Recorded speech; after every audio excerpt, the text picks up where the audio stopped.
নমস্কার বন্ধুরা, স্বাগত আর দুনিয়াতে সবাইকে ওয়েলকাম জানাই। আজ আমি বানাবো নতুন স্বাদে পোস্ত দিয়ে চিচিঙ্গা আলু তরকারি। রেসিপিটা দেখুন, আপনাদের খুব ভালো লাগবে। সবার প্রথমে দুটো মাঝারি সাইজের আলু আর দুটো চিচিঙ্গা নিয়েছি। বঁটি দিয়ে চিচিঙ্গাগুলো আমি ওপরের দিকে চেঁচে তারপর চিচিঙ্গাগুলো কেটে নেব ছোট ছোট পিস করে।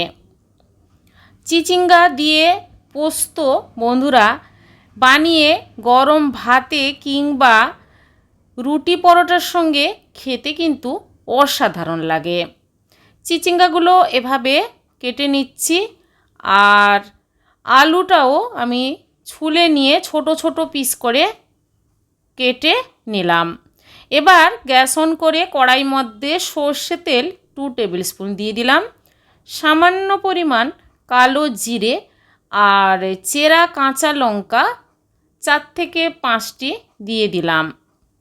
তেলের মধ্যে নাড়াচাড়া করে তারপর দিয়ে দিতে হবে চিচিঙ্গা আর আলু। গ্যাসের ফ্লেমটা মিডিয়াম করে রেখেছি।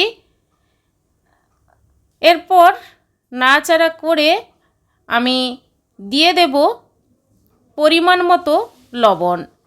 চিচিঙ্গা আলু পোস্ত বানাচ্ছি, চিচিঙ্গাতে লবণ কিন্তু অল্প পরিমাণ দেবেন।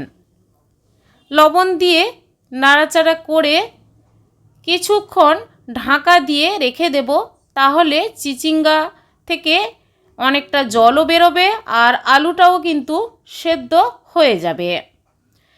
মিক্সিতে দিয়ে দিচ্ছি 3 থেকে 4টে কাজু বাদাম আর দিয়ে দেব পোস্ত আর সামান্য জল দিয়ে কিছুক্ষণ ভিজিয়ে রেখে তারপর পেস্টটা করে নিলাম।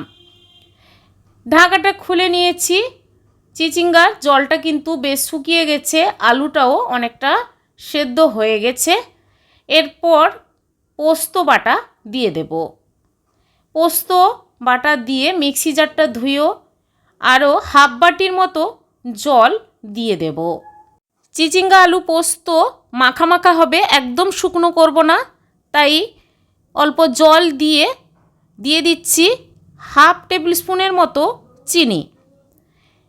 যেহেতু পোস্ত বানাচ্ছি মিষ্টি মিষ্টি হবে, আর যেহেতু আমি এখানে হলুদ ব্যবহার করিনি, কাশ্মীরি লঙ্কার গুঁড়ো দিয়েছি কালারটা ভালো আসার জন্য। গ্যাসের ফ্লেম লো রেখে ঢাকা দিয়ে আরও মিনিট 5 রেখে দেব। ঢাকাটা খুলে নিলাম।